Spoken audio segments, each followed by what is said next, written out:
而家係2050年，因為你獲得成為航天員嘅資格，所以你而家要去搭火箭，探測一下3個星球嘅特別之處。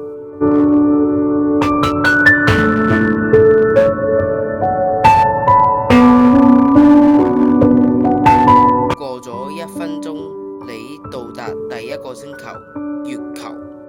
你後邊嗰塊白色板寫住0，嗰塊板就係數字板。你要集齊幾樣嘢：第一樣答問題，第二樣集齊寶石，第三樣跌落一個圓圈嘅坑裏面，就會各都會獲得1分。要集齊10樣。喺月球只能種植生菜、菠菜、番茄、胡蘿蔔、馬鈴薯、豆角、紅豆、小穀、草莓，只能種呢啲啫。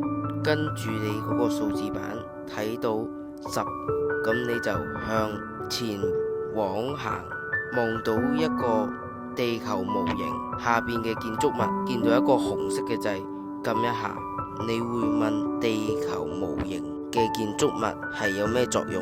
就係太空總署嗰啲人監視航天人喺度做緊啲乜嘢，同埋你會問個太空人點解唔需要用氧氣罩？因為個欄杆係用特製高科技嘅物體製作一個咁樣嘅嘢出嚟，100%一定唔會缺氧。點擊完之後就會瞬移到另一個星球，到達星球火星。火星只能種生菜、菠菜、胡椒、胡蘿蔔、馬鈴薯、豆角、大麥、小麥、草莓。而家你要向前行，就見到一個探測器喺你面前，佢下邊寫着電池仲爭幾多，你就要集齊10個電池，你就撳嗰個紅色按鈕，都會一樣瞬移另一個星球。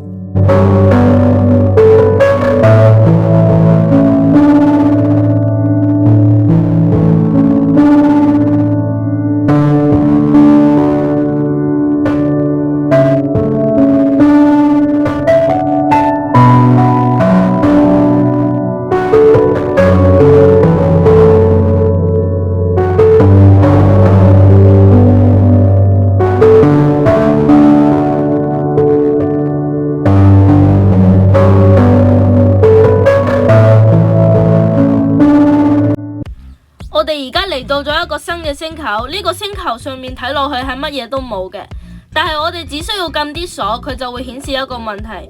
如果我哋答錯問題嘅話呢，就會俾一個機械人打飛，過咗一段時間先會落嚟。如果答啱咗，我哋就會新增一件物件。天空上面有一塊綠色嘅板，我哋每解鎖一個鎖呢，就綠色嘅板上面嘅數字就會減1。我哋需要解鎖7個鎖。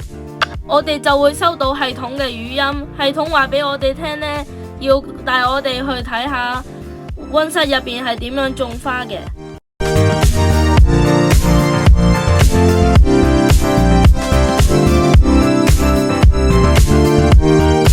而家我哋嚟到咗呢個衛星嘅入邊啦，呢個衛星入邊有2個溫室，同埋一個武器庫。武器庫主要係用嚟應對突發情況嘅。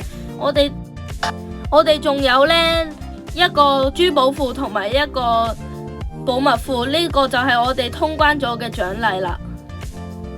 而家我哋只需要撳駕駛艙，我哋就可以返地球。